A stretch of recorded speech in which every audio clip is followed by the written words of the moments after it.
MD विक्री करणारे 2 पुरुष आरोपी अटक. 1,77,230 रुपयांचा मुद्देमाल जप्त. अंमली पदार्थ विरोधी पथकाच्या प्रभारी वरिष्ठ पोलीस निरीक्षक सुशीला कोल्हे यांना मिळालेल्या गोपनीय माहितीनुसार इसम नामे साहिल उर्फ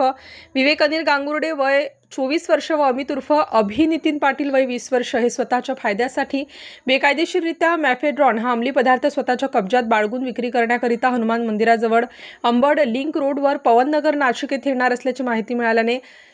सदर आरोपींना पथकातील अधिकारी व अंमलदार यांनी कौशल्य वापरून शिताफीने आरोपीस पकडून त्यांच्याकडून 9.5 ग्रॅम वजनाचा मॅफेड्रॉन हा अंमली पदार्थ 45,000 रुपये किमतीचा व इतर मुद्देमाल 1,32,230 रुपये किमतीचा मोबाईल व रोख रक्कम असा एकूण 1,77,230 रुपये किमतीचा मुद्देमाल जप्त करण्यात आला आहे. नवीन आरोपी विरुद्ध अंबड पोलीस ठाणे येथे गुन्हा दाखल करण्यात आला आहे. सदरची कामगिरी वरिष्ठ पोलीस निरीक्षक सुशीला कोल्हे, सहायक पोलीस निरीक्षक सचिन चौधरी, सहायक पोलीस निरीक्षक विशाल पाटील, सहायक पोलीस उपनिरीक्षक रंजन बेंडाळे, सहायक पोलीस उपनिरीक्षक देवकिसन गायकर, सहायक पोलीस उपनिरीक्षक संजय ताजणे, पोलीस हवालदार 1749 भारत डंबाळे, पोलीस नाईक सौंदाणे, पोलीस अंमलदार गणेश वडजे, पोलीस अंमलदार बाळासाहेब नांदे, पोलीस अंमलदार योगेश सानप,